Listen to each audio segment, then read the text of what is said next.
the message that was given to me and the sort of consensus was there's no money in women's sports.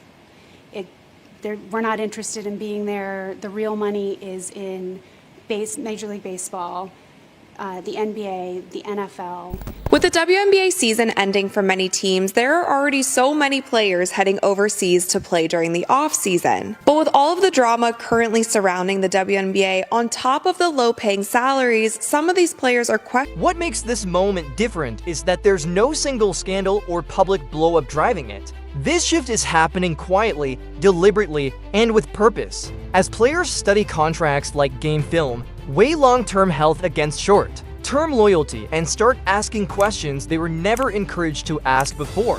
All while women's basketball reaches its highest visibility ever inside a structure, built for a much smaller era, one where stars didn't have massive platforms or real alternatives, an era that no longer exists because for the first time, staying inside the system may actually be riskier than stepping away from it.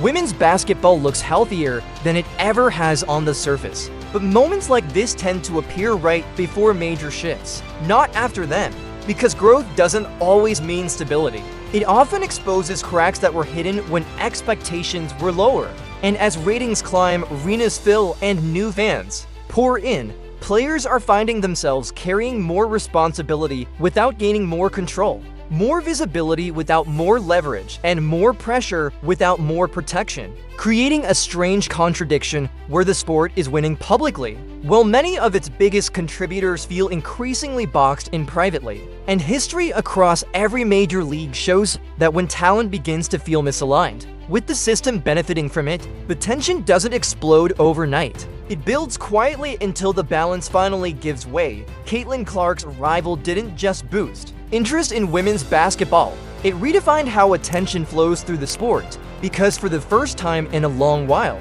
people weren't tuning in for teams or rivalries, they were tuning in for one player. Following her from college to the professional level, tracking her performances, her shots, her presence, and in doing so shifting the center of gravity away from the league itself and toward the individual, which matters because when demand follows a person instead of an institution, power begins to change hands, and that's when questions start forming about who actually owns the momentum, who gets to shape the future, and whether the system was ever built to handle a star whose influence extends far beyond the court. The uncomfortable reality is that the league's business model hasn't caught up with the kind of stars it now relies on, because while visibility has surged, the financial structure remains tight, inflexible, and heavily controlled, leaving players with capped salaries, limited seasons, and little room to negotiate their true market value, even as their personal brands thrive outside the league through endorsements, media deals, and global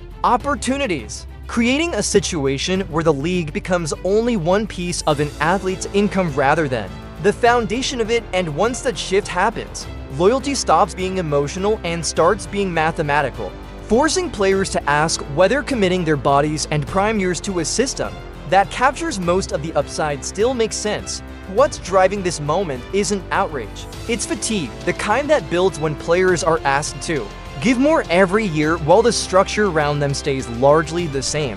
From demanding travel schedules and limited recovery windows to inconsistent resources and narratives they don't control, all of it adding up to a quiet realization that their bodies, brands, and time are being stretched to support a system they don't own. And while many accepted these conditions in the name of growth and progress, patience wears thin once players start recognizing that progress has an endpoint, especially when the league's success increasingly depends on their individual star power rather than collective anonymity. What's especially telling is that Caitlin Clark isn't alone in thinking this. Wait, because reports suggest her name keeps coming up in the same conversations as a small group of players who have leverage, alternatives, and the freedom to choose. Athletes like Angel Reese, whose cultural reach and independent monetization make her less dependent on league structures. Paige Bueckers, whose talent and injury history have already forced a long-term mindset. Breanna Stewart and Angel Wilson, who've seen what true leverage looks like after championships and global success. Sabrina Ionescu and Kelsey Plum, who understand brand building beyond the court. Raiko Gunboil whose game travels anywhere, and Aaliyah Boston, who represents a younger generation watching all of this closely. And while none of this has been made official, the pattern is clear. These are players who don't need to leave loudly, because the mere possibility that they could is already shifting the balance of power.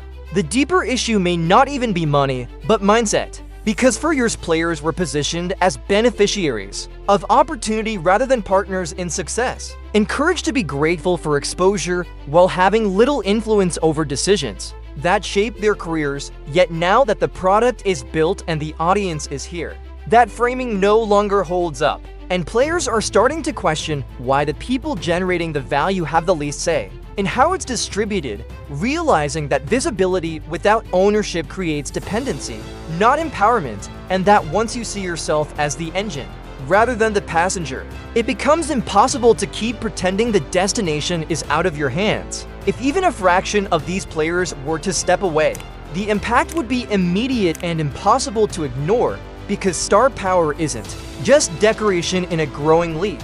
It's the engine that drives viewership, sponsorships, and belief. And without recognizable faces anchoring storylines, momentum fades fast, broadcasters hesitate, sponsors reassess, and the narrative that everything is finally clicking begins to unravel.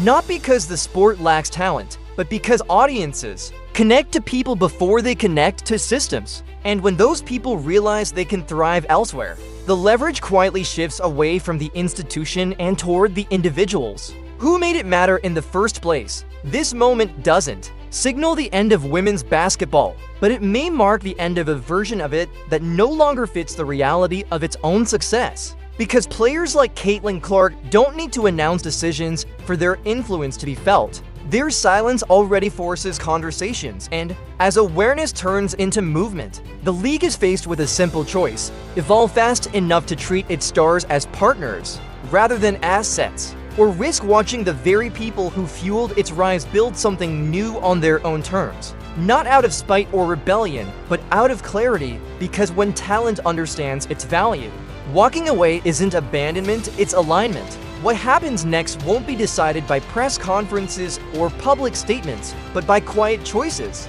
made behind the scenes. As players weigh freedom against familiarity and long-term control against short-term security.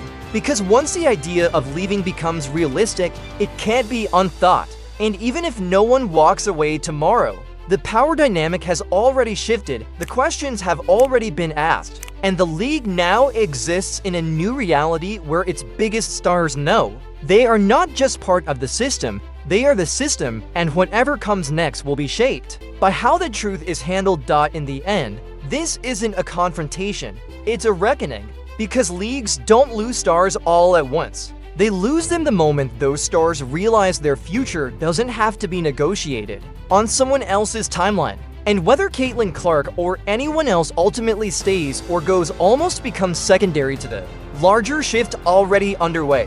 One where players understand their leverage, their audience, and their ability to shape the game beyond a single structure, leaving the league with a rare opportunity to adapt in real time.